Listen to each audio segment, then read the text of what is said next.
What's up, everybody? Live from the Bayside Bunker is his Bettin N Boozin on the HHH Racing Podcast. I'm your host, Kyle Roscoe, with a little bit of a new look. Hopefully you guys do like it, but welcome in, everyone. Thank you guys all so much for joining the show. I greatly appreciate it. If you guys do enjoy the podcast tonight, please go down below the video player, hit the like button, and hit the subscribe button. We would greatly appreciate it because not only is it the best way to help out our channel and completely free to do, but it also pushes these videos and others out into YouTube's algorithm to hopefully bring more horse players to the HHH Racing Podcast. Of course, for that, we thank you. We have a very special episode tonight of 152 of Bettin N Boozin here on the HHH Racing Podcast, covering Keeneland Saturday and their Late Pick5 that includes the Grade 3 Perryville Stakes and the Grade 2 Raven Run. An absolutely fantastic, as it has been all fall meet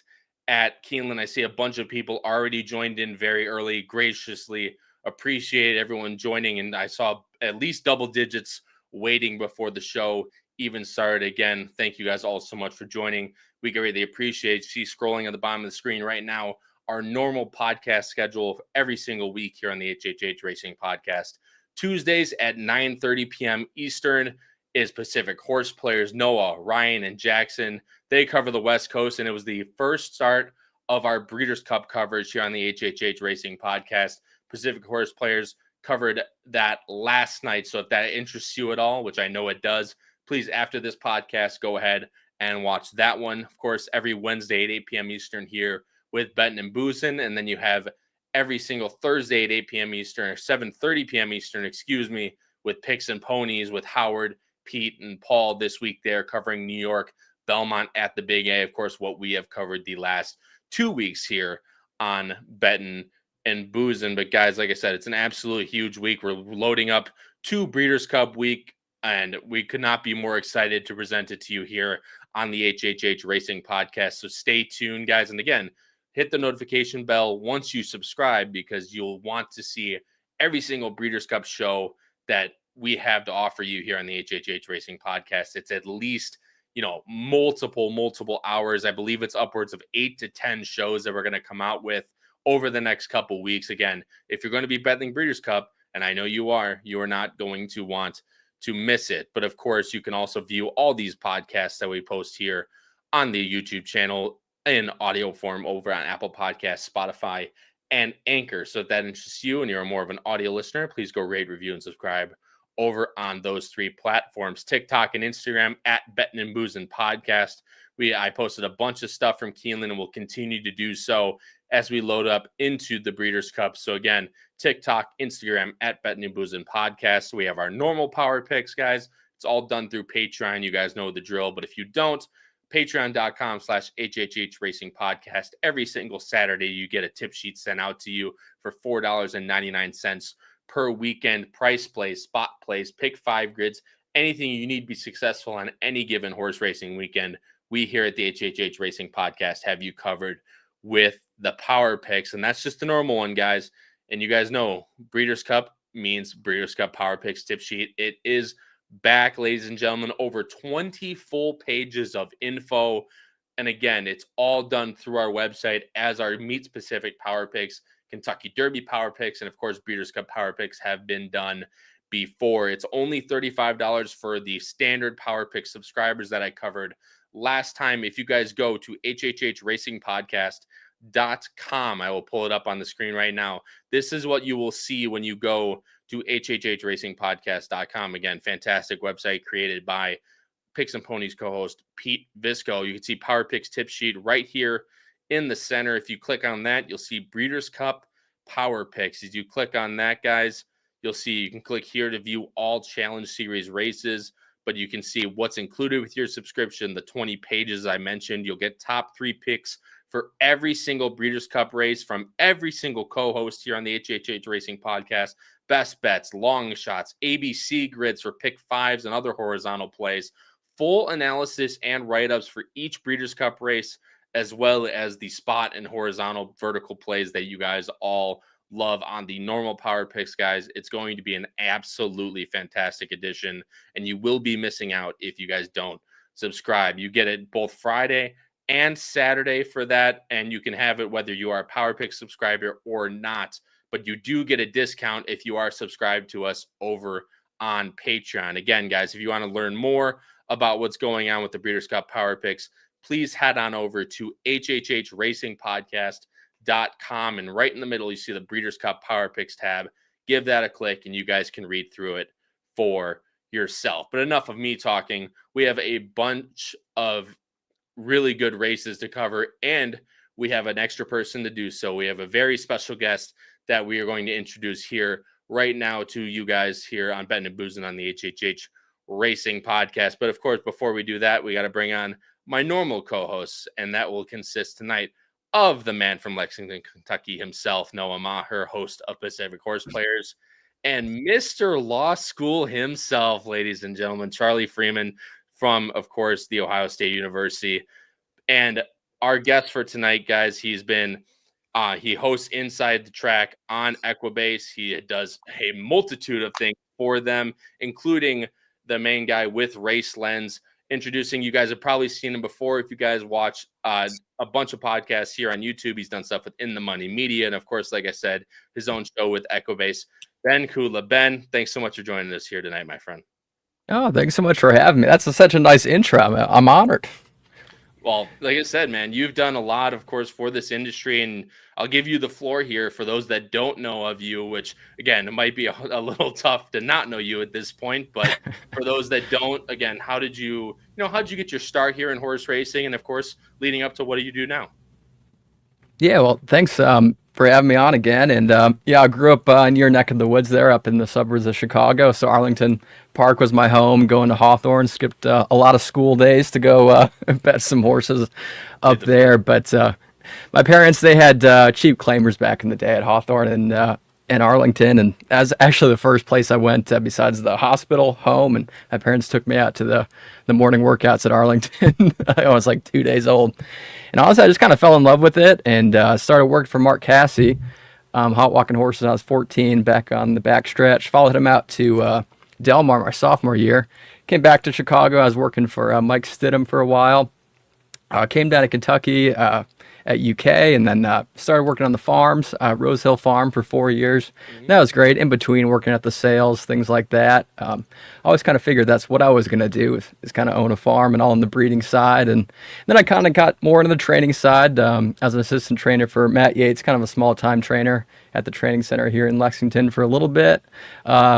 Went back to school and finished that at UK in agricultural economics, and then from there, I went to the grain industry, kind of weird, but then came back to the horses as a foreman at Kentucky Equine Hospital for a while, and then moved to Alabama and was working on the beach. Kind of just took a year off and working for a parasailing company, and then took a job back up in Kentucky as the assistant farm manager at Warhorse Place Farm. I did that all the way until I found my place at Equibase here. So been doing all the social media stuff. That's how I started out, social media, and then kind of grew from there and race lands and writing and things like that. So that's kind of the course of my career so far. You guys thought I was joking when I said he wore a ton of hats. I wasn't joking.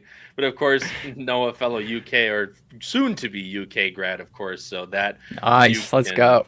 Wildcat is gross. I definitely don't have as much of hatred towards that as the guy in the bottom right corner, but of course that can be saved for another time, as I'm a Michigan man myself. But like I said, Ben, for those that don't know, again, you do, like I said, you do a lot with Equibase, but you are a very avid handicapper in your own right.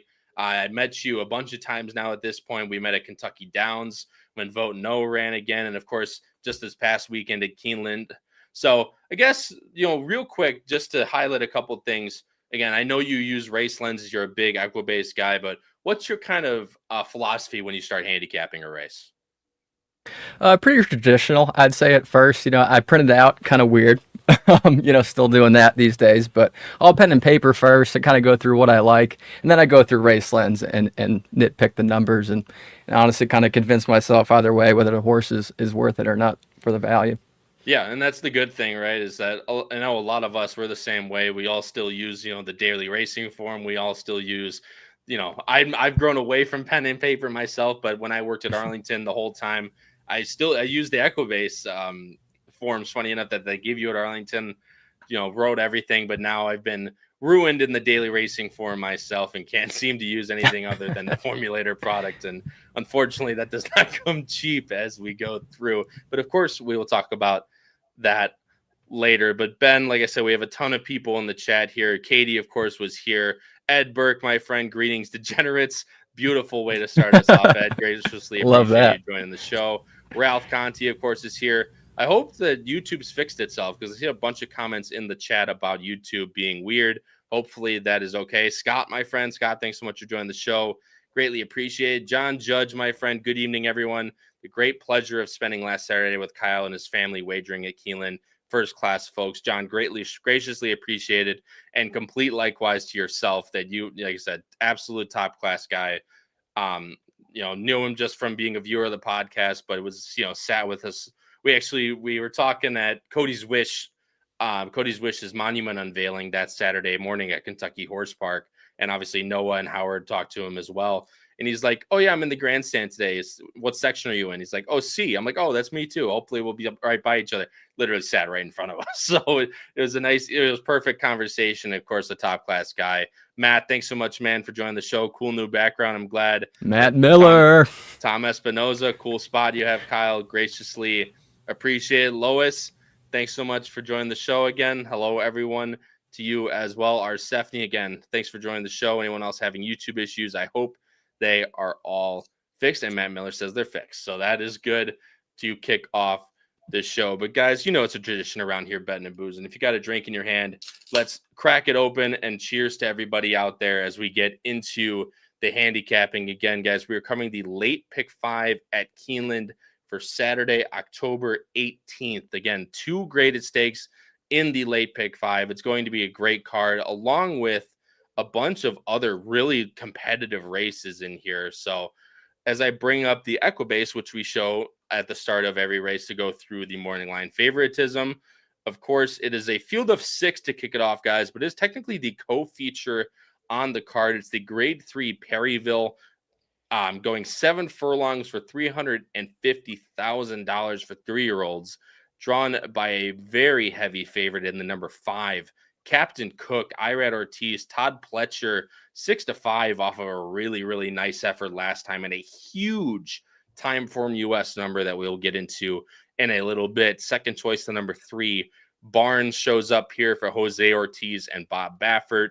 And your third choice is the number 4, Owen Almighty. Louis, no one passes me in the stretch. Saez hops aboard for Brian Lynch doing the training job. As I bring up our picks right now, Ben, of course, you will go first every single race as you are our guest, and you see 2 of us are going with Captain Cook. Noah, I almost did it with you, my friend. Owen Almighty for Noah. Charlie is going with the number 3, Barnes. So Ben, of course, chalking out here with Captain Cook, but off that last effort, I couldn't blame you. I'm going the same way. Yeah, I mean, 6-5 is tough. I think I'm going to single him in the pick 5 just to kind of make some more value off him, but 100% Captain Cook's race to lose in here. He started his career in the Norm Cassie barn at Churchill last October, switched to Richard Dutrow Jr. barn, broke his maiden in his second start by 9 1/4 lengths on a sloppy track at Aqueduct, going 7 furlongs, earned a 94. Equibase speed figure for that effort. Comes right back to win the Wither Stakes in his next start in February of this year by 2 1/4 lengths, earning a 96 Equibase speed figure, going a mile and 1/8. And that's the last time this horse found the winner's circle. Oddly enough, he's 6-5, but he runs 4th in the Grade 2 Wood Memorial, again at the mile and 1/8 distance, but he earned a 101 Equibase speed figure. Ran 3rd by just a length and a quarter as a favorite in the Grade 3 Peter Pan at BAQ in May, again at the mile and 1/8 distance. He returns to Kentucky in June and goes back to the 7 furlong distance, finishes 3rd in the listed Maxfield Stakes, earned a 102 Equibase speed figure, finishing behind Smokin' Wicked, who came back to win the Harrods Creek Stakes in his next start. Then very interesting trainer switch to Todd Pletcher after the Maxfield. in August at Saratoga on Traverse Day. I mean, as you mentioned, you put that very, very game runner-up performance in the Grade 1 HL and Jerkins, getting nosed out by the newly retired Patch Adams, earning a career best 108 Equibase speed figure. I was there in person that day, actually, on the track, right in front of the finish line. That was just something to watch, especially with him being 20-1. That was crazy. And then Barnes, the 3, finished third by a length and a half behind that duo. And this will be the first start back since that race, and that 108, which is the highest last out Equibase speed figure in here. And historically, this is a little race lens angle. Over the past year, horses who finished second in a Grade 1 in their most previous race are winning at 29% in all graded stakes races in their next start. A perfect example is Lush Lips last weekend. She ran second in the Grade 1 Del Mar Oaks and then won the Grade 1 Queen Elizabeth II. So tough to make money, like I said, on 6-5, but if he can repeat that performance, even half of that, I think he's got this. So I'm going to single him. I couldn't agree with you more. That last race, again, off the trainer switch to Todd Pletcher, who, by the way, has had a fantastic start to his Keeneland meet. But, man, I mean, he really ran a winning race. I mean, you can't argue that. Just Patch Adams was able to slip up the rail and just nose him out there at the wire. Charlie, you have this horse in second again. Not too much to say, but there is going to be a fast pace in here. However, Taylor's Version, which, again, fantastic name. That horse is going to take a lot of money just because of the name. But I don't know how fast I almost said she just because it's Taylor's Version. I don't know how fast he really is. And if Owen Almighty and Captain Cook and Rolando, is really fast, it's going to be interesting to see how he's going to work out a trip. But based off that last effort, you'd completely agree that he's the horse. It's the horse that it's his race to lose. Oh, no, absolutely. I think Captain Cook could sit a perfect trip just behind the speed and get the first jump on some of the others that are going to be off the pace. That being said, for me, at least 6-5 was just too rich for me. And I think you're going to get less than that. I wouldn't be surprised if you get even money or even 4-5, just because it's going to be Irad and Pletcher. So for me, I did go elsewhere. Again, I don't think Captain Cook did anything wrong. It's just for me, I would like to try to beat the 6-5 horse, and I landed on Barnes. I'm really just banking on Rolando, who's a Gulfstream horse that I know well, who really only does know one thing, which is to go, and that's going 6 and is now stretching back out to 7. So I'm just hoping with that one to the outside, it'll sort of force Captain Cook to maybe force his hand and have an unfavorable trip, especially also because I know Owen Almighty, was on the front end for, longer races, but certainly isn't slow either. I'm just hoping the pace sets up for Barnes. I feel like this is one for Baffert, who had a ton of expectations and was a major Derby buzz horse at the very beginning and really hasn't put it all together. I mean, hasn't had an awful career by any means, but, they entering all these different Grade 1s and Grade 2s, you have to think with the money this horse has been taking that Baffert's just waited on this one to finally break through and win a graded stakes race. And I just feel like this race could be the one that works out for him. I thought had a little bit of a difficult trip at Saratoga 2 back and still, ran on well for a decent third. I thought, Captain Cook got the jump on him and had a cleaner trip. And I also just thought at Parks last time, obviously, it was a very short price favorite, but I didn't really understand why at 6 furlongs. I thought that was way too short for him. I thought he was a horse to try to play against in that race. But I just think with the setup here, with the work tab, third off the layoff now, and also getting back out to 7 furlongs, I think Barnes makes a lot of sense here. And I think Jose can just keep him close enough that he doesn't have too much to do. I don't see why he can't get it done. Yeah, and our Andrew Carpenter brings up a good point. Third trip east in 8 weeks, however, close bias at Parks. So obviously, you hope that he can overcome something like that. But, I mean, I couldn't believe he was 13 lengths back Noah last time. And obviously, he did really well to try and close past that. But I don't know what the heck was going on last time. Obviously, you hope he hits it a little bit closer in here. And with a smaller field, you'd imagine there's really no way he can get as bad of a trip as he did last time. Yeah, and I think you're exactly right. I think the small field and the nature of, not so many horses in the race, I think it's going to have him a little bit closer. And I think the thing that he's got going for him is I think the 2, 5, and 6 are all fast enough to the point where they'll kind of clear, and then Barnes can kind of situate himself from there. I really hope those 3 set it up. As you can see by my picks, I don't have Captain Cook anywhere just because it's mostly a price play. And I'm a little skeptical of his last number in the Jerkins, but he's very capable of coming right back and winning. But I thought the horses that could get the trip with the 3 and the 4, and I think Owen Almighty is probably going to be the better price. I bet a significant day on Brian Lynch's calendar was March 9th, because that was the day that he really, really wanted to run him one turn, and he wasn't able to.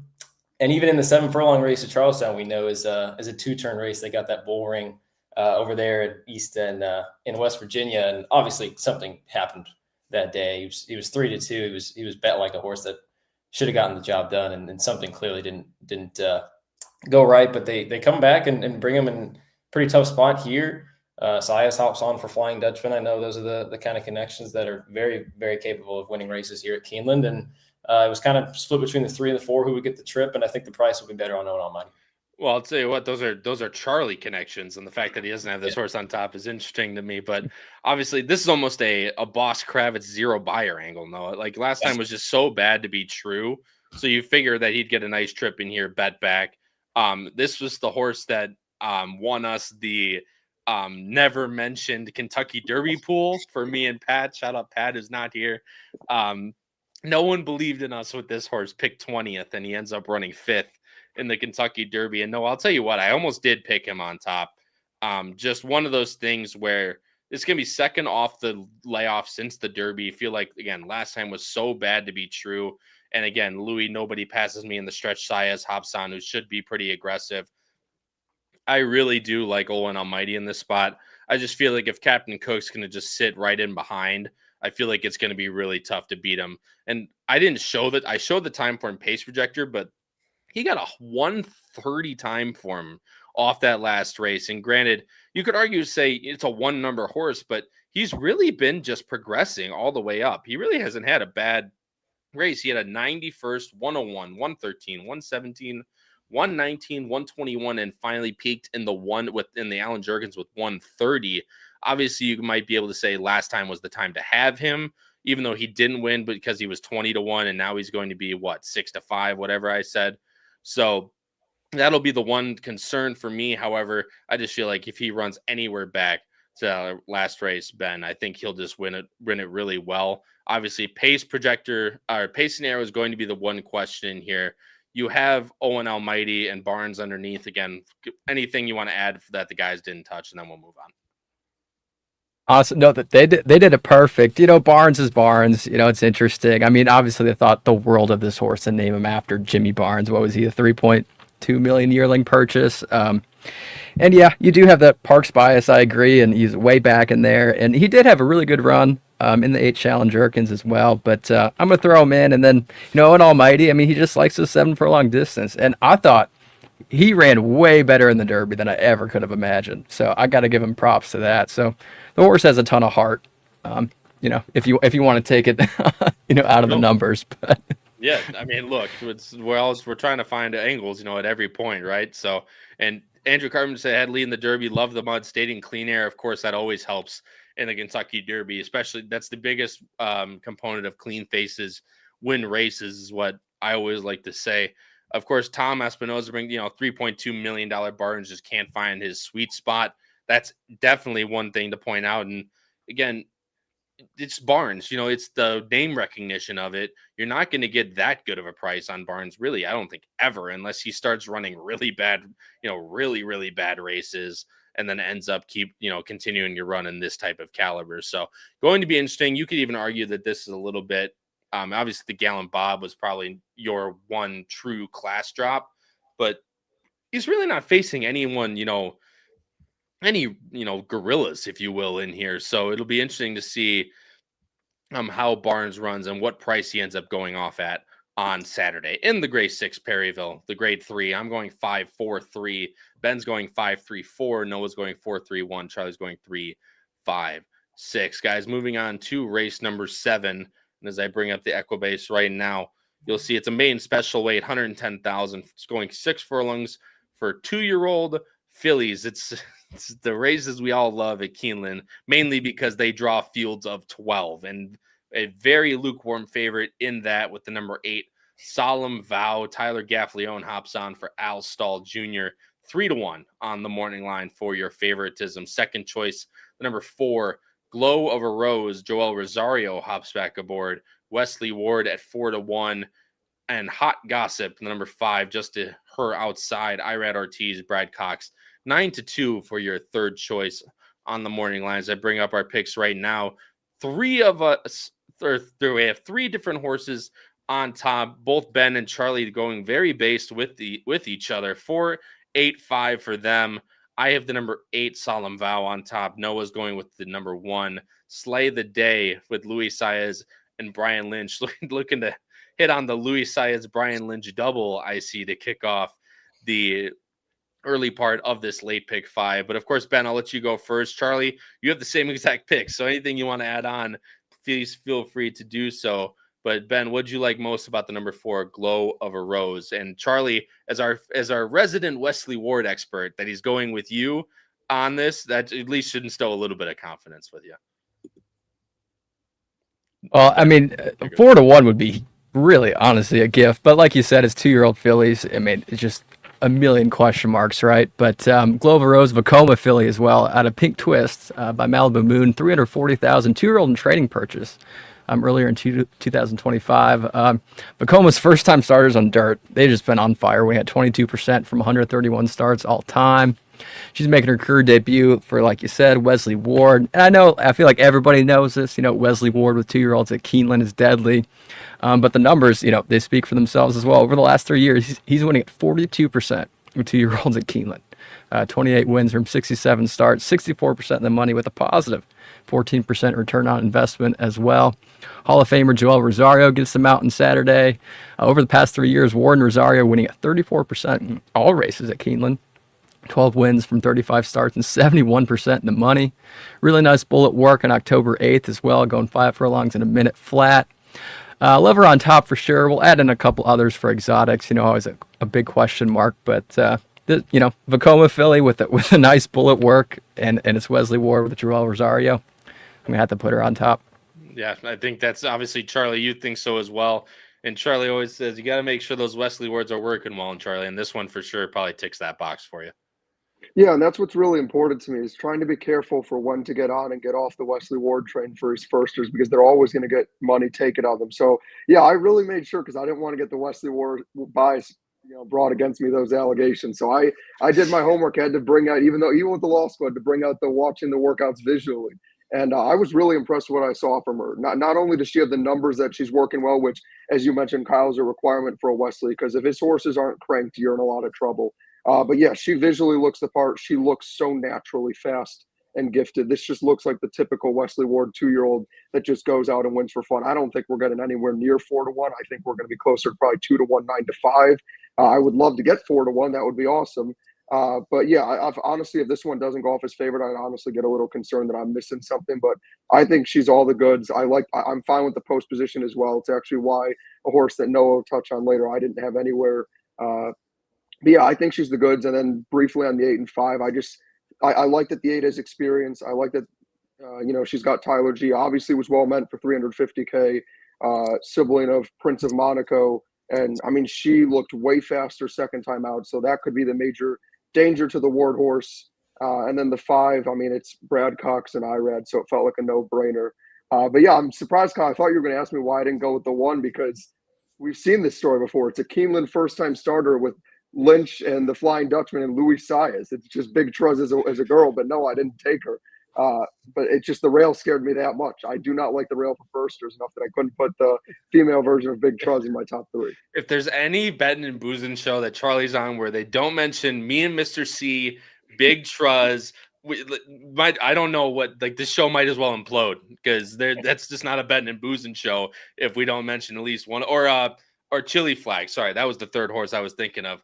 It's not a Bettin N Boozin show with Charlie unless we mention at least one of those horses once. But Noah, you do have Slay of the Day on top again, going for the Brian Lynch, Luis Saez exacta. Obviously, the rail is not ideal for her. However, she's working very, very well in the mornings. Yeah, if I could have a co-topic, I think would be the race that I could do it because I was going back and forth between the 1 and the 5. I have to imagine the 5 is probably going to be taking a little bit more money just because she's daughter of Curlin. It's IRAD, Brad Cox, Gary and Mary West Homebred. So you might get a little bit of a better price on Slay of the Day. And I did my homework like Chuckles down up on top of me. If you guys aren't using Kentucky.org to watch the works, then you're missing out because it is a tremendous tool. Obviously, we're not sponsored by them, and it's not any sort of plug or whatever. But I use it all the time, especially for races like this, because I think there's some serious 2-year-old fillies definitely first-time starters, ones that I was certainly interested in. And Slay of the Day was one of them. I liked what I saw in the morning, paid $170,000 for. And to be honest, from what I've seen in the mornings, I think that's a bit of a steal because she worked with a stablemate on October 4th. You can see the 59 flat bull at best of 52. She completely smoked her that day. And I think she worked with a 3-year-old too, who I think could be okay. Just completely blew the doors off of her. And then it worked again at Churchill Fine out of the gate there on October 11th. So I do like the way that I've seen this filly work in the morning. And then I'll talk about the 5 real quick, just because I was really, really splitting hairs with those two. Talk about stablemates. Hot Gossip worked with the 3-year-old as well. That 3-year-old's name is Passion Rules, who actually won his first 3 starts, then ran 3rd in the Wood. We haven't seen him since. It seems like we're going to see him pretty soon here. But she was going just as good, if not better, than he was. And again, it's just indication in the mornings, I think, is key in races like this. And I really think one of those two is going to pop up big and run a big number here. Yeah, I mean, absolutely. This is a tough race for me. I didn't really default to the 8 because I really do. Obviously, it's a sibling to Prince of Monaco, which I think you definitely need to keep in mind. And they try to install a lot of speed in her last time, which really could be the key. Obviously, with the Wesley Ward in there, you know that horse will most likely break to the front if she does break for a first timer. But this one has a ton of experience. If she does, I would love her to sit off. If the 4 does break, I would love to sit right off the 4 and have a nice, easy trip. That's won so many times at Keeneland over these first couple weeks for this fall meet at Keeneland. So Solemn Vow, again, not my best opinion by any means. However, I think the experience will help her in that. Glover Rose for me in 2nd and Slay the Day in 3rd. Again, all the guys hit on everything I wanted to touch on. Ben, you have the 8 Solemn Vow, and I'm hoping for my sake that you have a little bit of a better opinion to have him at least underneath in your exotics than I do. Because to be completely honest, this is a really tough race. Oh, definitely tough. But if you look at that last race she had, I mean, she improved in her first start from a 63 Equibase speed figure to an 89. So a big jump. You know, she cleared in that stretch and it was kind of running green and barely got caught. And one thing we honestly none of us have mentioned yet is the Spendthrift Farm, which just winning like everything now, especially at Keeneland. You know, so they're hot. I mean, definitely got to add her in for sure. Al Stahl, fantastic trainer, and then you got Tyler Gaffleon, who's just a killer in Kentucky. I was going to say perennial, leading rider at Keeneland. Obviously, he hasn't had the best meet, although we can give him, I guess, a little bit of slack. He was offered 3.5 months in the middle of that. So, maybe a little bit of rust, but of course, Tyler's always deadly at Keeneland. In race number 7, I'm going 8-4-1. Ben's going 4-8-5. Noah's going 1-5-8. Charlie's going 4-8-5. Andrew Carpenter says the 8-hole been hot, and the 8-hole been hot for sure, my friend. I completely agree with you. I wanted to bring up a comment I forgot to bring up last time. Noah Bloom. I don't know if I've seen his name in here before. Those guys, I'm upset right now. I got fired from my basketball coaching job, so I turned you guys on to cheer me up. I completely apologize, of course, Noah, to you, but I hope everything gets better. And if you're turning us on for content, I guess that's a good sign for us, but I don't know what that means. You better give him some winners, I guess. We need to cheer the man up at least a little bit. Noah, thanks so much, man, for joining the show. I greatly appreciate. Hope it all continues to get better. If in race number 8, guys, is our next one, and that's the middle leg, of course, of the Late Pick5s. I will bring it up on Equibase. It's a nice allowance going a mile and 16th on the turf, which is really just a race up my alley. Hopefully, of course, 3-year-olds and up, which have never won 18,000 3 times other than a maiden claiming or starter allowance. Full field of 11 on the board here, with the morning line favorite being another very lukewarm choice in the number 5. Degree of Risk, Tyler Gaffleon and Nolan Ramsey. Second choice, the number 7, Siege of Boston, Irad, James Toner, 9-2.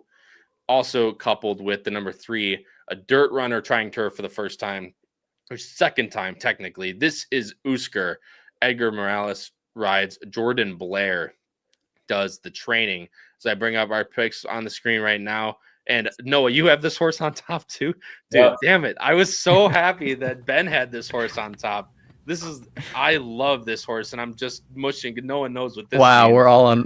That's crazy. There's 3 of us that are on this 8-1 horse for Sayas and Urton. And the fact that Noah, of course, runs our West Coast show, that he has this Peter Urton horse on top, definitely instills a lot of confidence in my pick. But Ben, of course, I'm going to you first. This is a CRK Urton Saez, one that's kind of progressed really, really nicely, especially since going to that 2 turns, which you had never been at before, especially on the turf. And he's just really, really improved nicely. Yeah, very interesting quality road gelding. Like you said, Peter Urton purchased for $1.15 million by CRK Stable. Definitely didn't pan out exactly how they hoped for, but I think this horse just has a ton of potential over the turf. Started his career as a 4-year-old. Respect for doing that. On the dirt, Santa Anita, just did not take to it. He did break his maiden at Turfway in the all-weather back in January of this year. First start of his 5-year-old campaign.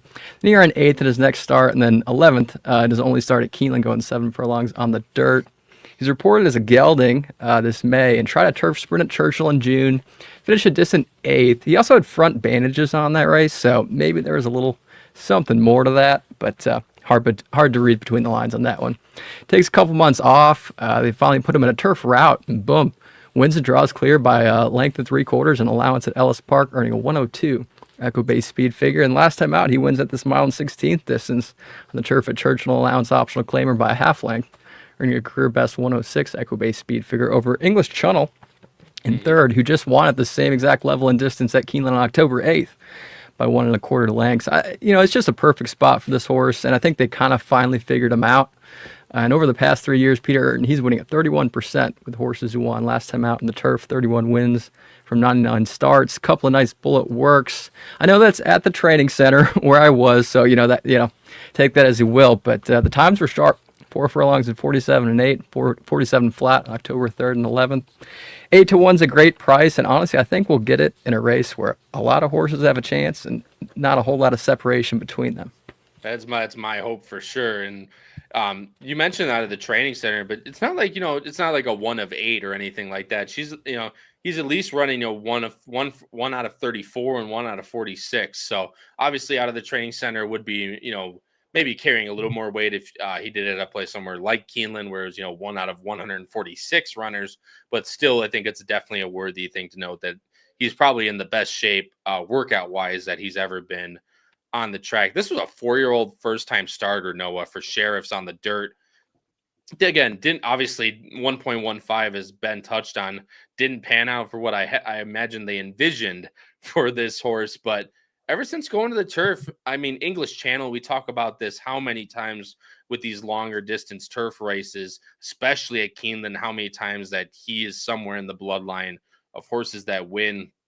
And with Louis and the rail, it looks to just set up really, really nicely for him. Yeah, it does. And I think Ben's spot on. I agree with pretty much all the points that he mentioned. And even you, Kyle, English Channel mare who was on the turf for her entire career.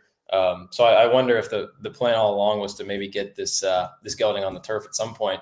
And then once they finally got him on, and I know the comeback race off of the break from April to June, they sprinted him and didn't do so well. And that's actually an interesting point that Ben brings up and stuff that we don't see on the DRF past performances. But once they stretch him out to 2 turns, he's really done nothing wrong. I think we can kind of agree as a group that there's kind of this collective inconsistency within some of these runners. I know the 5, who's the favorite, ran a big fig at Kentucky Downs, but some of his races before that, I don't think really contend with some of these other better races.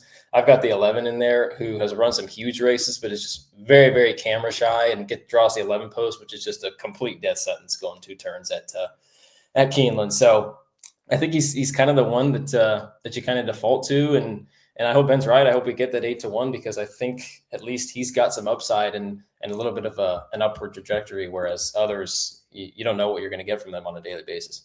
That's exactly the last thing I wanted to hit on was, he has by far the most upside in this field. My original top pick was the number 5, Degree of Risk. But if I go to his time form, right? I mean, 113, 110, 111, 105, 112, 111. Like, he's almost run the same exact race every single time. And he doesn't really had any type of room for improvement. But you go look at a horse like Theismann, which, again, those that follow football know the namesake. 95, 108, 115. And 108 and 115 are the 2 turf routes that we mentioned before. Looks to have everything going his way For a lightly raced 5-year-old, again, bought for so much money, didn't pan out, but obviously this seems to be what this horse wants to do. And I'm very, very interested to see what type of price we will get, because anywhere, I mean, you're not going to get any type of, low odds on any horse in this race. As you know, morning line is 4-1 on the favoritism side. So no matter who you like, this is why Keeneland is so great, is because you're going to get paid on races like this that have so many horses that are very close together within statistics and numbers. Charlie, you're going with the number 6 Green Light, a horse I have in third, and all of us have in third except for you. So we all have this horse somewhere.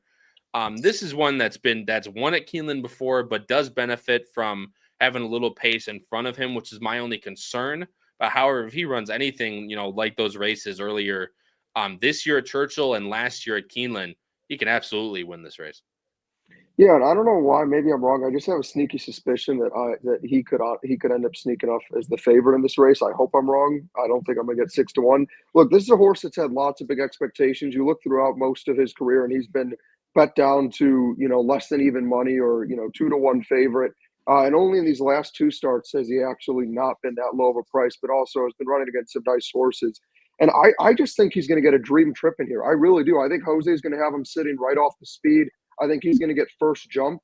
I have a feeling that Theismann's going to have to show, is going to have to show some speed with the rail and his natural fast and as Louis. And I get it's hard to pass Louis in the stretch, and I'll get to the 3 in a moment. But I have a feeling them two are going to be going at it a little bit. But I just think Green Light's going to sit right off. And I hear you, Kyle, in that he traditionally has been more of a closer off the pace horse. But what I like about him is his versatility, because you've seen in races where the pace hasn't been all that, he has gone for it. I mean, you look at his race in 24 at Saratoga.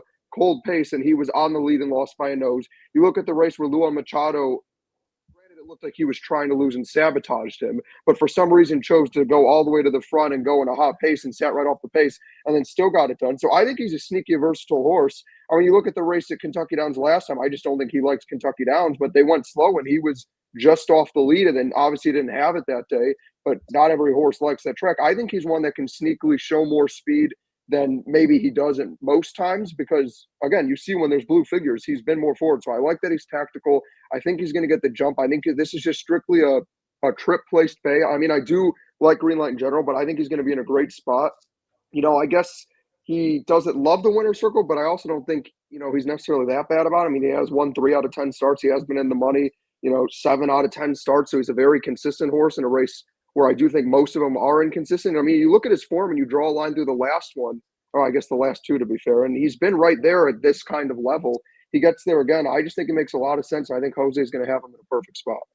Yeah, I mean, obviously a bunch of us agree. We'll have the horse in third while still being quote unquote a little, camera shy, if you will, as Noah brought up. But it's just a matter of, can this horse regain the form? And if he does, like I said, he can absolutely win this race. And that's a good point, Charlie, about him being a little bit closer in paces that maybe have not developed up to, something like 46, 47, which we have seen at Keeneland over the past couple of weeks. So that's definitely a good point on your part. Degree of risk, like I mentioned, he's always there, always consistent. However, it's just he hasn't really shown that big of improvement. It's anywhere, in the mid to high 80s. And while that could still be good to win this race, I feel like one that's most likely going to be that morning line favorite, the favorite at post time, it's just one that's hard to trust, at least from a win scenario. I think if you're playing, any type of exact trifecta, you need to have him at least underneath. But on the win end, again, this is one I had on the win end for the longest time until I found Theismann. Just one very, very hard to trust. Last horse we'll talk about, then we'll move on, is Genius Jimmy.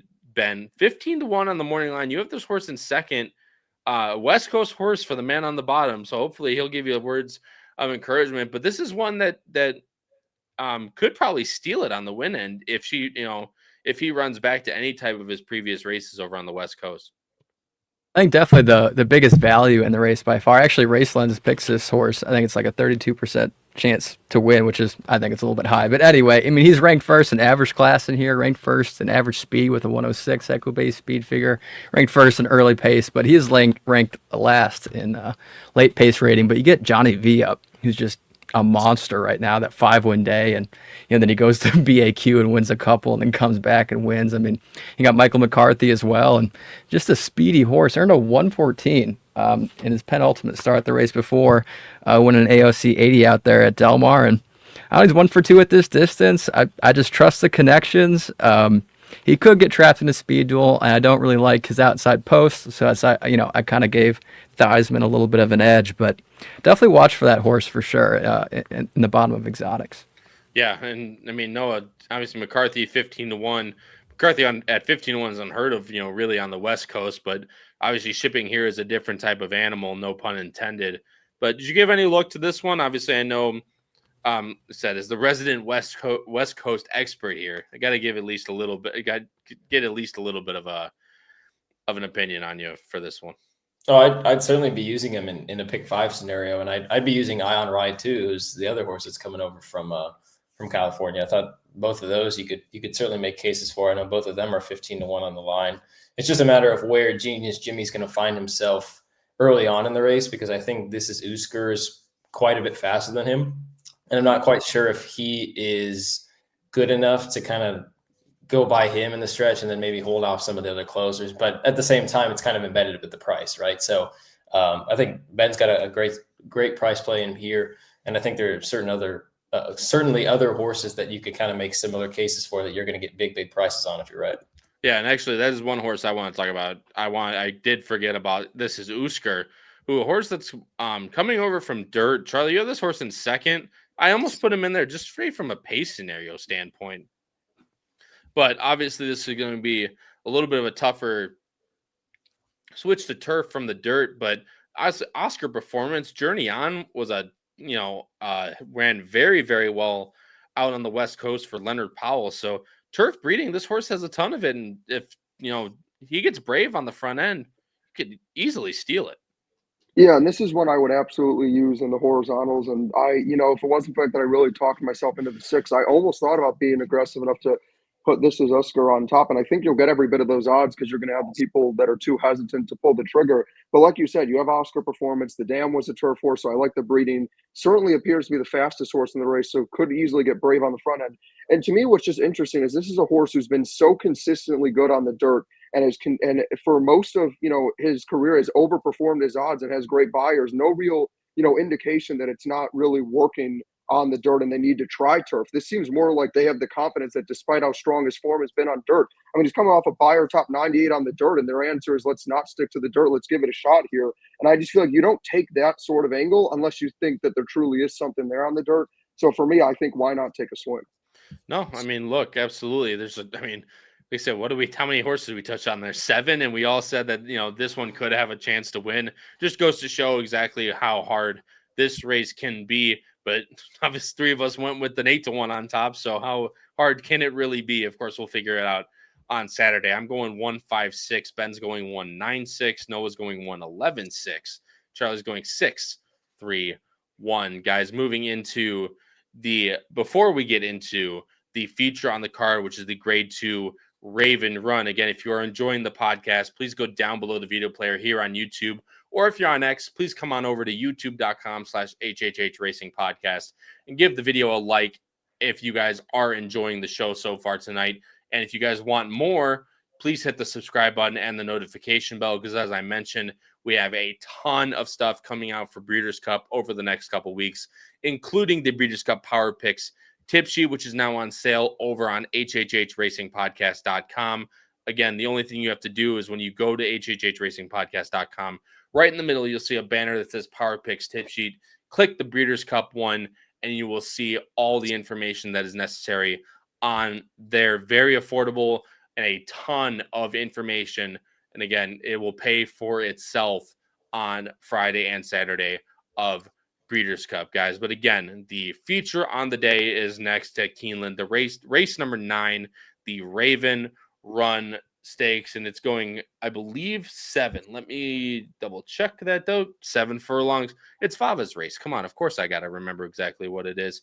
It's 7 furlongs, 400,000 filly, 3-year-old fillies, draws a field of 12, guys. This is an unbelievable admission of the Alexis Raven Run, headed by a 3-1 favorite in the number 9, Ragtime, Junior Alvarado, Belmont, 3-1 again on the morning line. Your second choice is the number 11, Quiet Side, Jose Ortiz for John Ortiz, J Ortiz, 4-1 morning line. Your third choice is the Baffert Shipper, the number 8, Usha for Irad, who hops aboard 9-2 on the morning line there. And as I bring up our picks on the screen, two of us are going with the number 9, Ragtime.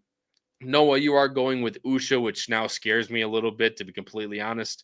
And the man himself, the guest of honor, Ben Kudla, Almond Joy, again, great name, the California bred Noah, the jockey on Kent DeSormo. Just that's an inside joke for Noah below me. But Kent DeSormo rides 15-1 on the morning line, Ben. Going for a big swing here with Almond Joy. So very, very interested to hear what you have to say and what you like most about a 15-1 upset you think in the Lexus Raven Run. And what a stellar race, this really shaped up to be. I did the Equibase analysis on this, so you can read that on Equibase.com if you'd like. But yeah, I wasn't planning on picking 15-1. Originally, I looked over it. I was like, Ragtime's got this. But the more I looked at this horse, I was like, okay, all right, wow. Just really intriguing filly. Trainer Aggie Ordonez making her first start ever outside of the state of California, her entire 1,430 start career spanning back from 2002. And yes, I did look at all the results this morning. But Hall of Famer Kent DeSormo has been aboard Almond Joy for her last 4 consecutive stakes wins. And he just has 103 mounts this year, all in California. So I think it says a lot for him to be making the trip here to Lexington for his one and only scheduled mount the entire week. Almond Joy had a little rough go of it to start her career, finally breaking her maiden in her 8th career start at Santa Anita in March, following 4 consecutive tries over the turf. But since that win, she's really not looked back, coming in here with 5 consecutive wins with 3 listed stakes wins. And then last time out, I think she really put any doubt of her ability to rest. She won the Grade 3 Torrey Pines Stakes, going a mile in the dirt at Del Mar Open Stakes Company as well. So there she was, who came out to win the Remington Park Oaks by 2 3/4 lengths at her next start. And then Tenma, a 4-time graded stakes winner, finished 3rd in that Torrey Pines as well. And she also won a Grade 1, so this horse beat a Grade 1 winner. And then in her one win from one start at the 7 furlong distance, she dominated the Fleet Treat Stakes by 4 1/4 lengths at Del Mar in July, where the 3rd, 5th, and 10th place finishers in that race all came back to win in their next start. So I just think this filly knows how to win. I think it's really weird that these connections are willing to make this gamble to go all the way across the country, especially with Kent DeSormo too. So I'm all in. 15-1 has me sold. Obviously, Steve Pogel, who's in the chat, completely agrees with you. Single Almond Joy and move on. I think you brought up a lot of good points, though, that obviously 15-1 is a very nice price, to, especially on the top end for you. But I think the biggest thing is you brought up a lot of good points. The fact that, again, Aggie Ordonez is making her first start out of California. Kent DeSormo hasn't ridden anywhere but California, probably even in the last couple of years. But obviously can't say that for sure, at least this year, as you brought up. And the fact that, again, this horse has been a very nice progression since going back to the dirt. Again, a lot of state bred company. But then last time, again, you mentioned you basically just ridded any doubt you had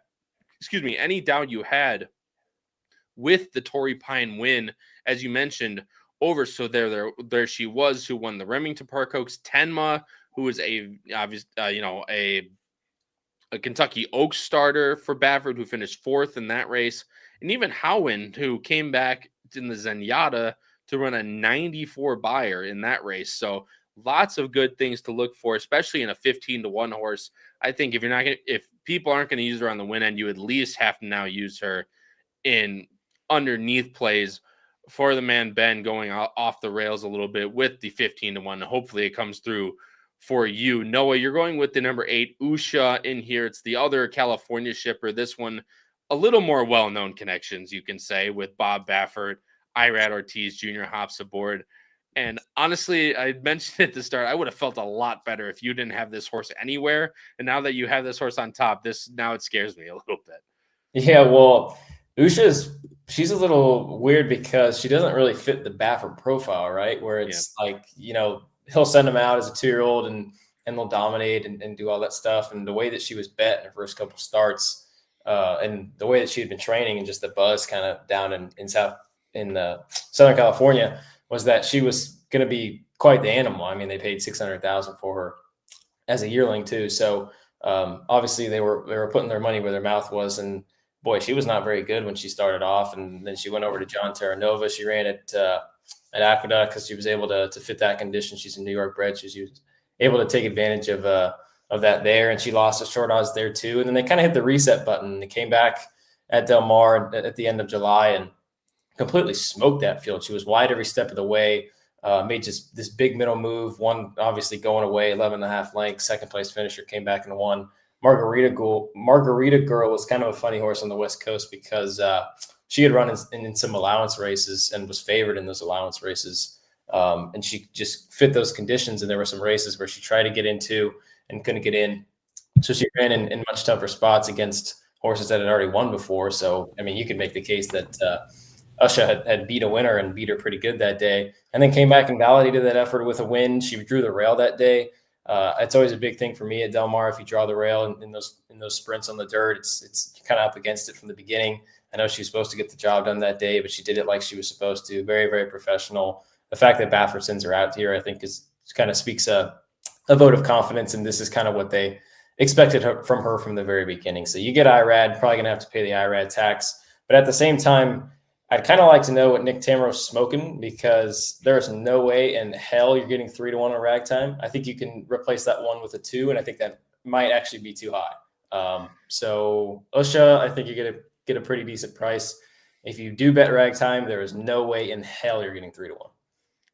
That was going to be my point. As I was going to next bring up Charlie. Obviously, you and I both have this horse on top. She hasn't done anything wrong at all. She's 3 for 4, basically almost 4 for 4. Just losing to Kilwin in the grade 1 test. Obviously came back and won the Dogwood very, very convincingly. This is one of those horses that is a weird one because she's that 7 furlong specialist, right? Maybe a mile's just a little bit too long for her. 6 furlongs is a little bit too short. So Belmont has to be very particular in the spots that he puts her in. Obviously, won that allowance going away, puts her in the grade 1 test, runs very well, and then in the Dogwood validates that. Very nice win, even though she drops off in buyers. I do agree with Noah, Charlie, that you probably won't get 3-1 in here. However, I still feel like if she wins here, I mean, she's probably the top of this type of 3-year-old filly division. Yeah, I mean, I'm sure Noah remembers. This was a horse I had been glowing about on debut. She was, I think, 12-1 morning line. I was saying to anybody that would listen that Ragtime was a horse I was going to hammer on that day and would win. Didn't quite get 12-1, but got 9-1. And man, did she look like the sure thing that I thought she could be. So that's why Charlie has this horse on top, is because she won money before. I understand. I backed her every time since. She continues to prove me right. She should be undefeated. In my head, she's undefeated. And I'm going to continue to back her till the wheels fall off. I think she is a very special filly.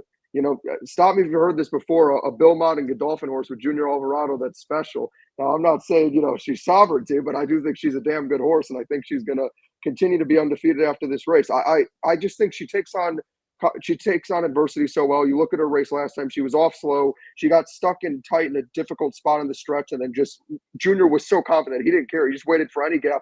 And then, if you looked at the trip that she got in the stretch, you'd be thinking, okay, hopefully at that short of a price, she can at least get up and just narrowly get by. I mean, everything was against her that day, and it just didn't matter. She rolled by that field like she was secretly put in a claiming race when it was actually a graded stakes. I think she's all the goods. It doesn't matter what the pace scenario is, although I do think it's going to be very favorable for her because there's a lot of speed. It doesn't matter if she gets a clean trip. It doesn't matter if she has the perfect setup. Wherever she is, she somehow was gutsy enough to find a way, and I get it. She technically isn't undefeated, but she was right there in that race too. I just think she's the safest bet in this race in a field where there's a lot of unknowns, and there's some you could swing for upside. There's some which I know we haven't talked about, the 10 or 11 yet, where it's like they had all this high hope and now we don't know what to make of them. Yeah. I'm just going with the horse that I have believed in from the start that is continuing to prove me right. And until she does anything to make me think otherwise, I'm going to keep backing Ragtime. I mean, Godolphin bred, Belmont, Junior Alvarado. How many times have we seen this? And it's done very well. I don't even have to add anything on Ragtime. She should be all the goods. And if she gets any type of setup in here, I feel like everyone else could be up against it from the start. However, this is a very, very tough rendition of the Raven Run.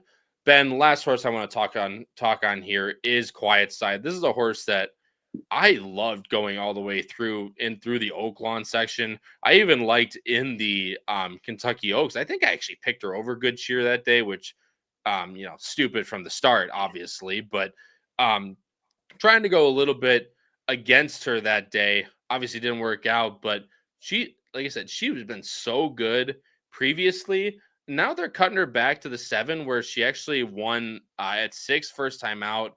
Then in the spin away second time out, got second to the Breeders' Cup champion Immersive that year. So very good resume, both on 2 turns and at the 1 turn. It's just a very, very tough spot to bring her into. Yeah, I mean, coming from that Oaks, which is a while ago, and John Ortiz historically does not do well with long layoffs, and it's going into a really tough race. Honestly, I would have liked to see her in an allowance race to kind of come back, get her composure a little bit, but they're going to stick her in here. I think of the 2 horses coming from the Oaks, she by far and away blows out Simply Joking, and I guess you can see that in the morning line, 4-1 versus 8-1. And then, last time she was at the 7 furlong distance, she finished second to Immersive in the spin away. And at that time, nobody was beating Immersive. It's different now, but, obviously she has a lot of class. You get Jose Ortiz aboard, beat Simply Joking in the Grade 2 Fantasy. I just think it's a really tough test for her to come back, this length of time in this difficult of a race. And I already kind of have the value on top with Almond Joy. So, I would put her in for tries and exactas, but I just don't see her winning on Saturday. I completely agree with more. Just a straight spot play, right? This is just an extremely tough race, even to bring a very talented filly in an Immersive back into, just off of a 5-month layoff now at this point in a very tough field. Going to be hard to see her win. However, of course, I hope she runs well in the Raven Run, the feature on the day at Saturday at Keeneland. I'm going 9-8-11. Ben's going 5-9-11. Noah's going 8-9-11. And Charlie's going 9-11-1. Guys, moving into the final race on the day. Ben, I'm sorry. I know we're going a little bit over an hour. I hope everything's timing-wise is okay. Oh, you're fine. You're fine. Okay, perfect. No I just want to make sure, obviously if you had to go at 9, I would completely understand, but this is a ton. There's a ton of obviously horses to cover in here and a ton of good information giving out. So hopefully you guys all out there are enjoying it. And again, wouldn't be Keeneland to end the day without a 1 mile on the turf, field of 12 with 4 also eligibles, of course, 2-year-old fillies as well. It's just the quintessential nutso that is Keeneland in this race. Morning line favorite is the number 7 Backgammon Irad Ortiz, Mark Cassie 7-2 on the morning line. Number 1 Patron Silver is your second choice. Jose Kenny McPeak at 4-1.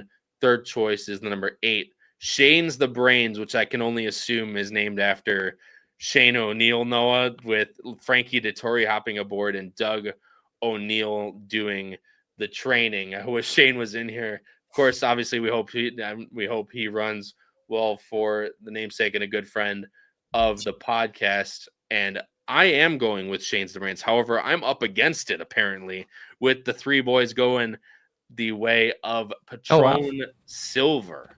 Again, Kenny McPeak, Jose Ortiz. Ben, let you go first. Obviously, another very tough 2-year-old filly field. However, obviously not for you guys, considering you all have the same horse on top.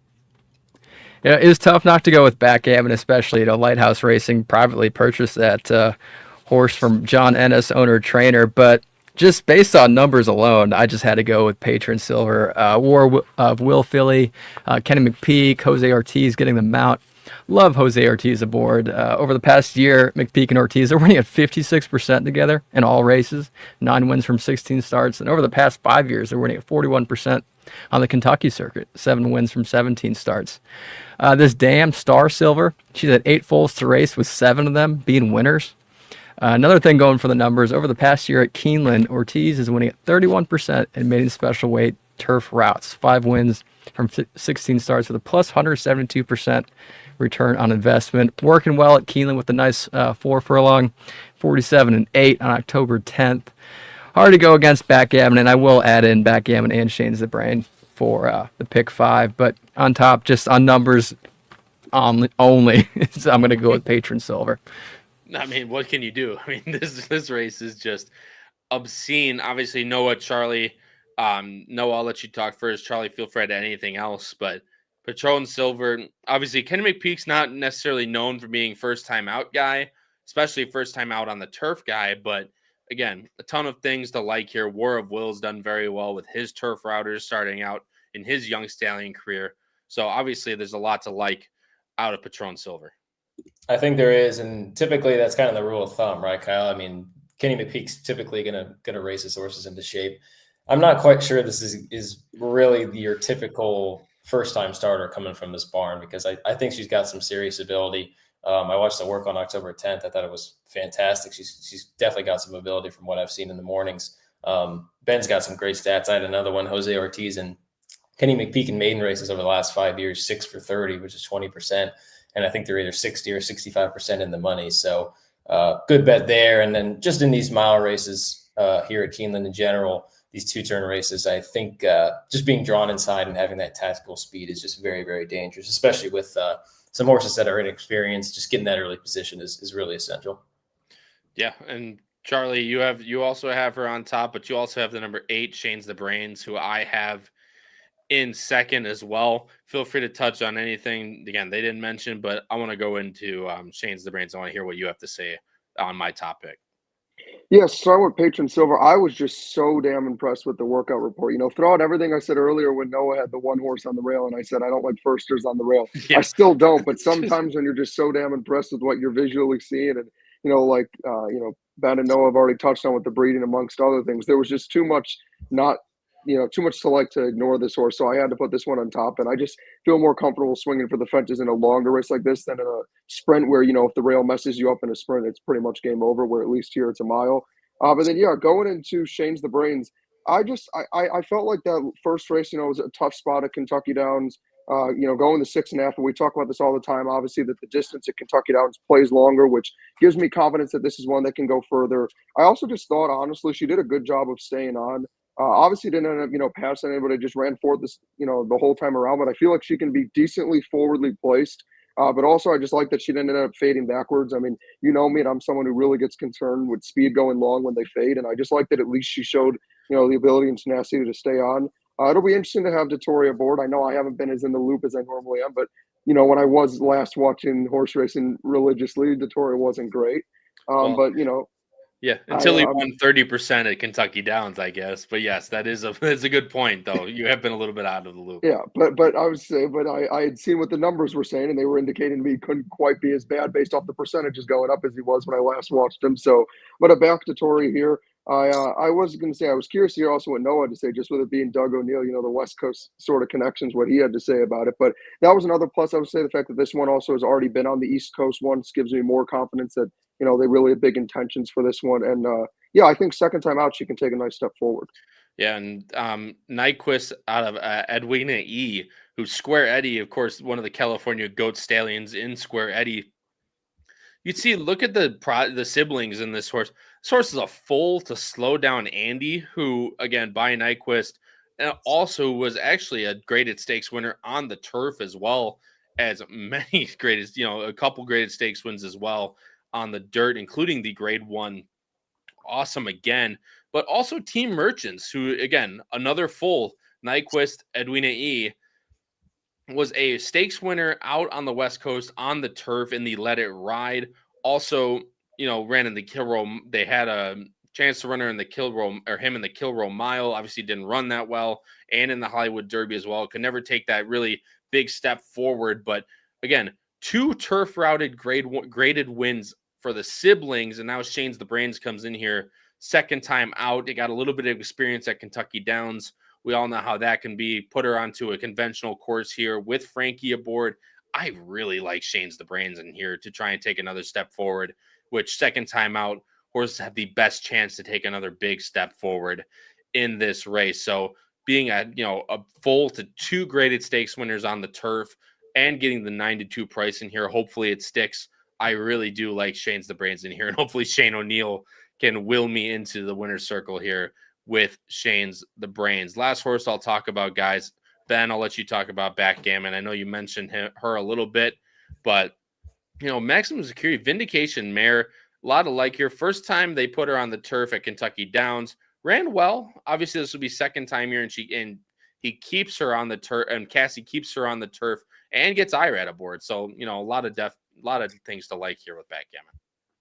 There's, I think, a lot you can find out from this horse from that last race, finishing third to Aggressive Lime, who finished sixth, but just by 2 lengths in that Grade 2 Jessamine earlier this month on opening weekend as well. And horses for courses. Some horses, I think Charlie, you mentioned it, they just hate Kentucky Downs, and some just love them. And honestly, Backgammon and Shane's the Brains are both in the same scenario, even though Backgammon has a lot more experience. She only had one try on the turf, and that was at Kentucky Downs, and maybe she just didn't like it. And same with Shane's the Brains. And that's a really tough track to be a first-timer at. And then also with Shane's the Brains, they're going to keep blinkers on. Originally says blinkers off, but they're going to keep them on. So that's interesting as well. One interesting thing, you got Jose Ortiz choosing the one. So he was aboard Backgammon last time out. You get brother Irad up, which is no knock. Obviously, he's incredibly good rider and just riding out lights out recently. But I'll add him in there. But I just think this one kind of had the edge on both of them. I think that's definitely very fair. I have that horse in second. We're all very around the same thing. The only one that is a little bit different is Charlie has the number 3 Maverick Queen there in third. But in race number 10 to close out the late pick 5, I'm going 8-1-7. Ben's going 1-7-8. Noah's also going 1-7-8. Charlie's going 1-8-3. Guys, moving into best bets. Ben, of course, I will let you go first. And again, graciously appreciate you coming on and talking some horses with us tonight. You are going a win show on the number 5 Almond Joy, who you like so much, at morning line 15-1, and you gave out a pick 5 for everyone to follow along. Who Abraham Mendez says Keeneland is a hard track to win a pick 5 at, which that is very, very true. But they will and usually do pay as long as you don't catch chalk all the way through. And you're starting, of course, race number 6, singling the number 5 Captain Cook to kick off the pick 5. And of course, if you lose that, Ben, there's always a pick 4 to play. But you're going 5 with 485. With 196, with 59. That is, of course, in the Raven Run Stakes with Almond Joy and the 9 Ragtime, and then 178 to close out pick 5 on a $27 ticket. Try to keep it a little bit cheap, with singling the 5 there. And like you said, if you lose it right off the bat, all right, that's fine. You can play the pick 4 and try it. And yeah, like a viewer said, they're very difficult to hit. So I just kind of try to keep them low. But mainly Almond Joy is what I'm really looking forward to watch. And I did win in show 20 on her. If Ragtime wins, what's you going to do? That horse could just be a freak, really, really good. I still think Almond Joy is going to run well. So you make your money back on a show bet for $20 as well. So yeah, no, I mean, look, it's an absolutely good way to go about it, Ben. And like I said, we're not only big on the picking component, but big on, you got to hammer your best plays the most. And obviously Almond Joy is that horse for you. So no matter what, with a win show type of wager, you're going to get paid. Even if he shows or she shows, excuse me, I'll take a drink for that. That's another good Bettin N Boozin. You got to get Ben the whole thing, the whole experience here. The only thing we didn't do was mispronounce a horse's name wrong, which is really how we go about here on Bettin N Boozin, or a stakes race if you're the guy below me with the grade 3 Orchid, according to him. But again, Ben, good luck with your best bets. Again, graciously appreciate you hopping on. Charlie, going to you next, my friend. 2 quick win bets for you. They're learning. Oh my God, we're so learning. Race number 6, a win on the number 3 Barnes, and race number 8, a win on the number 6 Green Light. Charlie. Yeah, it's interesting. I feel like we've covered a lot of decently open races, and yet part of me wanted to just do a pick 5 and just give my top pick in each race as all singles. Not that I feel that good, but just I feel like that's how I've sort of tiered these different races. I feel like I feel really strong about my top pick, and then after that, there's about 4 or 5 different horses I could argue for second and third. I was going to put Ragtime on here, but I think Ragtime might go off at 8-5, and I didn't want Noah to kill me on air, so I decided not to put that one there. But yeah, so with Barnes, I just think the setup's going to be there. I'm happy that they're getting back to 7 furlongs, and I'm just hoping he finally puts it all together. And then with Greenlight, we talked about it. This was a horse that had a lot of promise and had really put together a nice string of performances. Has been a little out of form, but maybe didn't like Kentucky Downs and didn't like the distance to have to go quite that long. Is a bit of a versatile horse who typically sits off, but has shown the ability to sit closer. And I just think works out the right trip there. So I'm going with those two. But yeah, I also still do like the Ward a lot, and I still do like the one we called in the last race. So I like my top picks in all of these races. Look at this fucking guy. Yeah. Oh, I might as well just single all my horses in the Pick 5. I gotta make 2 plugs real quick. One, if we're gonna say things pronounced wrong, you forgot that Noah said the swill was the Swale. The Swale, of course. It's an all time. And 2, I'm surprised that Kai. I mean, I guess because you and Noah know I'm from Chicago, but I'm surprised nobody asked me why I was wearing the Northwestern shirt when normally I wear OSU on here. And it was just because I had to give a shout out to the boys for beating Penn State outright by 21-point underdogs and getting James Franklin fired. They beat him so bad they fired their head coach. Yeah, so I had to give the boys a shout out on the road at Penn State. Yeah, I mean, hey, Penn State loses, America wins, in my opinion. So we take it how it goes. Charlie, good luck with your best bets. And Noah, going to you next. Oh, my God, they're so learning. And, oh, my God, he pulled a Charlie. I swear to God, dude, all you people. Race number 5, a win on the number 5, DeBob, which is, of course, a race we didn't talk about. So classic, again, pulling a Charlie, as we like to call it around here. Any race we don't cover and someone looks at and has a win bet on it is a Charlie. And race number 10, a win on the number 1, Patron Silver, Noah.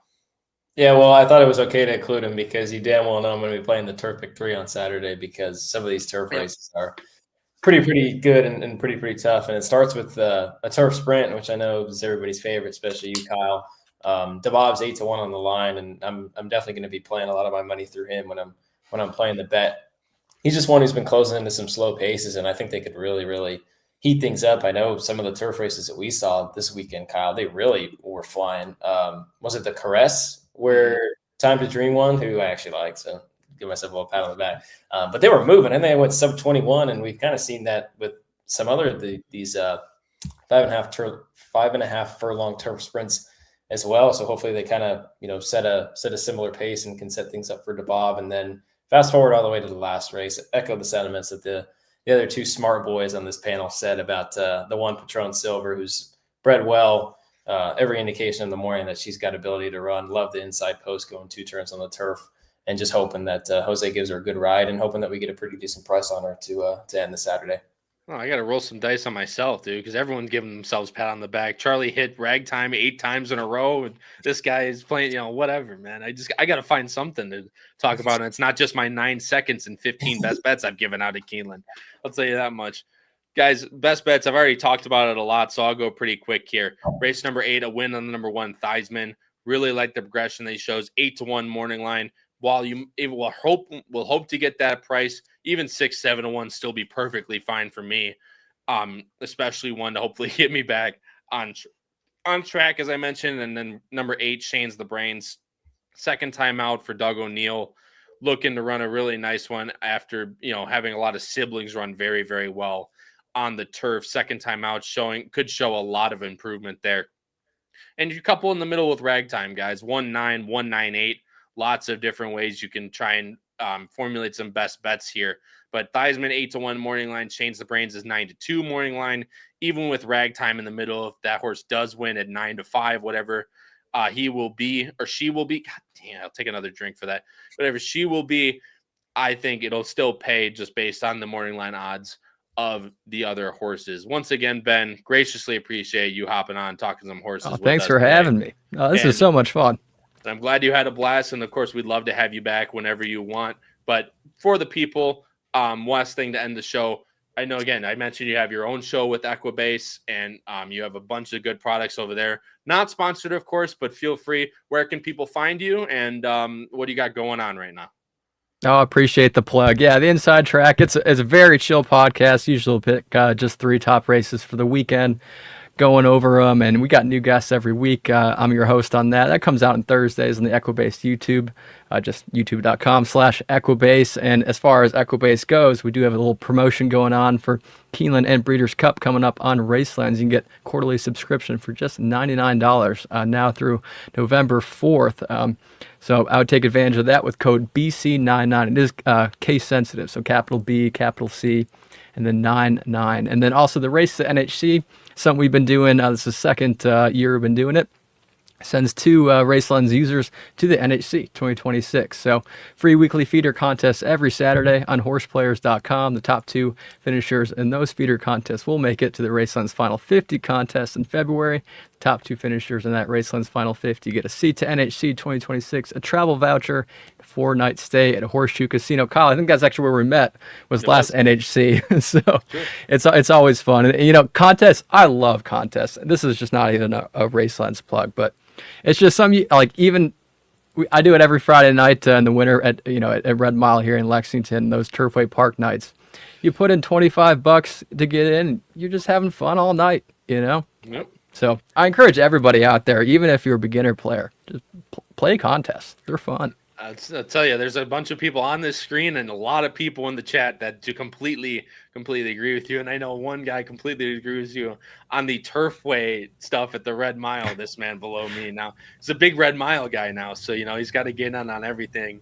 We're gonna have to hang out now. We're gonna have to go to Red Mile, dude. Oh yeah, that place is like my second home within the last couple of weeks. Sicko. But anyway, guys, obviously it's been a ton of fun here tonight. A little bit longer of a show, but hopefully you guys all enjoyed it. Of course, episode 152 of Bettin N Boozin here on the HHH Racing Podcast, covering Keeneland's Late Pick 5 for Saturday 10/18, including the Grade 3 Perryville and the Grade 2 Lexus Raven run. For my co-hosts, Noah Maher, Charlie Freeman, and special guest Ben Kudla with Equibase, I've been your host, Kyle Roscoe, for another edition here of Bettin N Boozin on the HHH Racing Podcast. And until next time, everybody, crush those bets, win those photos, and stay safe, everyone. We'll see you in the next one. Have a good night.